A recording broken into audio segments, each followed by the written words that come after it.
জয় ঠাকুর। শ্রী শ্রী রামকৃষ্ণ পুঁথি দ্বিতীয় খণ্ডের অন্তর্গত আজ থেকে আমরা পাঠ করব পুরী প্রবেশ এবং রানী ও মথুরের সঙ্গে পরিচয় এই অধ্যায়টি। আজ আমরা পাঠ করব প্রথম দিন, পাঠ করব পৃষ্ঠা সংখ্যা 47। এর আগে আমরা পুরী প্রতিষ্ঠা এই অধ্যায়ে দেখেছি 1259 সালে স্নানযাত্রার দিনে দক্ষিণেশ্বরে মা ভবতারিণী মন্দির প্রতিষ্ঠিত হয়েছে। রানী রাসমণি সেই মন্দির প্রতিষ্ঠা করেছেন। প্রতিষ্ঠার দিনে ঠাকুর সেখানে ছিলেন, প্রায় 1.5 লক্ষের অধিক লোক হয়েছিল এবং মহা ধুমধামে সেই অনুষ্ঠান হয়েছে। তারপর সেখানে ঠাকুরের দাদা সেবায়েত হিসেবে রয়ে গেছেন, এতটুকু আমরা দেখেছিলাম। এরপরে বেশ কিছুদিন ঠাকুর কখনো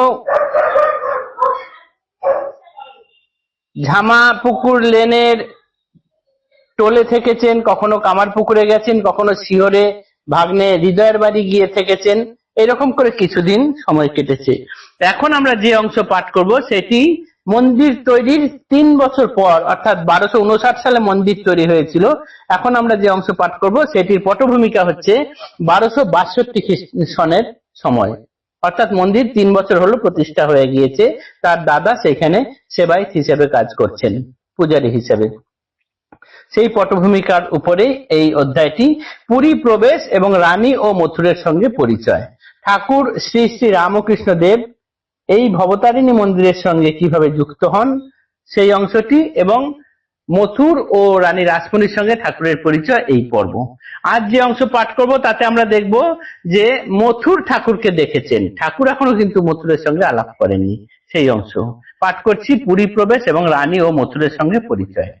জয় জয় রামকৃষ্ণ বাঞ্ছা কল্প তরু, জয় জয় ভগবান জগতের গুরু, জয় জয় রামকৃষ্ণ ইষ্ট গোষ্ঠীগণ, সবার চরণ রেণু মাগে এ অধম, সুকৌশলী জাদুকর প্রভু নারায়ণ, কেমনে করেন ভক্ত মন আকর্ষণ, অলক্ষেতে লীলার পত্তন সমুদয়, ক্রমে ক্রমে শুনো মন কহি পরিচয়, প্রভুর বিচিত্র খেলা কহনে না যায়, এবে 1262 সাল গণনায়, শ্রীপ্রভুর বয়স মাত্র 19 বৎসর, একদিন শুভক্ষণে পুরীর ভিতর, মহাভক্ত শ্রীমথুর নেহারিয়া তারে, পরিচয় জিজ্ঞাসিল শ্রীরাম কুমারে, কে নবীন ব্রহ্মচারী বয়স সুকুমার, উত্তরে বলিলা তেহ অনুজ আমার।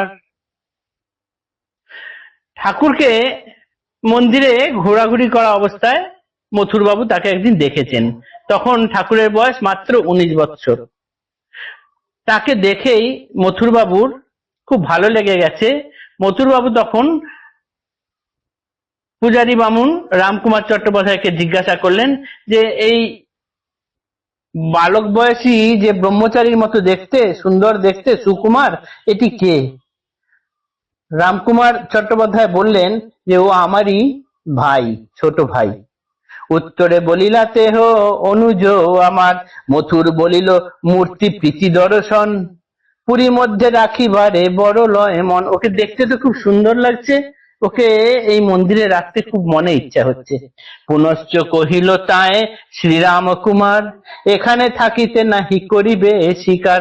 যেমন মুক্তমনা মন ঠাকুরের, কোথাও কখনো স্থিত হয়ে থাকেন না, কারোর বসে থাকেন না, দাদা তো সেটি জানেন।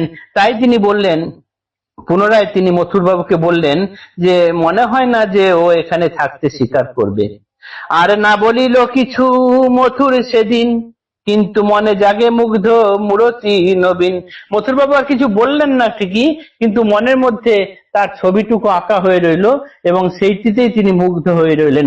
আকৃষ্ট মথুর মনে টানে থেকে থেকে, মহা আকর্ষণী প্রভু চরণ চুম্বকে, এমন সময় জুটে আসে সেইখানে, বিধির ঘটনা কিবা হৃদয়ে ভাগিনে, অতি প্রিয় আত্মীয় স্বজন শ্রীপ্রভুর, ধরাধামে ভাগ্যবান হৃদয়ে ঠাকুর, হৃদয়ে পাইয়া নাহি প্রীতি সীমা তার, দুইজনে একসঙ্গে আহার বিহার, বাল্যাবধি শ্রী প্রভুর ভালো রূপে জানা।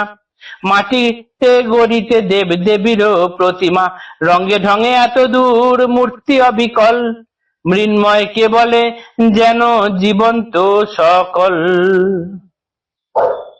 ঠাকুর ছোটবেলা থেকেই খুব সুন্দর মাটির মূর্তি বানাতে পারতেন, আর এই সময়ে হঠাৎ করে সেখানে হৃদয়ও চলে এলেন। ঠাকুরের ভাগ্নে হৃদয় দক্ষিণেশ্বরে থাকতে চলে এলেন।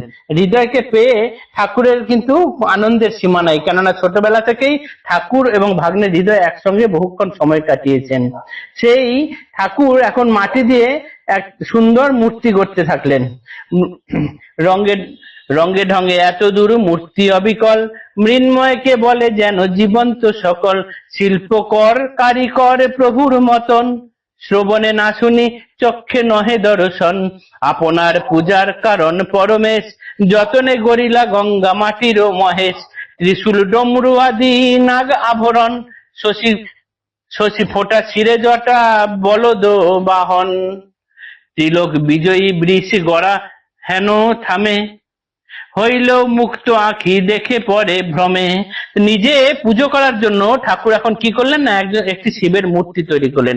তার ত্রিশূল, ডুগডুগি, সাপ এইসব দিয়ে এত সুন্দর করে সাজালেন, কপালে চাঁদের যে ফোঁটাটা সেই চাঁদটা আঁকা, মাথায় জটা দেওয়া, বাহন বলদ, এবং সেই বলদকে এত সুন্দরভাবে আঁকলেন যে চোখ মেলে দেখলেও ভুল হয়ে যায় বুঝতে যে এটি আসলে মূর্তি না জ্যান্ত। এই রকম সুন্দর মূর্তি তৈরি করলেন ঠাকুর। এরপর কি হলো সেটি আমরা আগামী দিনে দেখব। আজকের পাঠ এতটুকুই থাক। জয় ঠাকুর।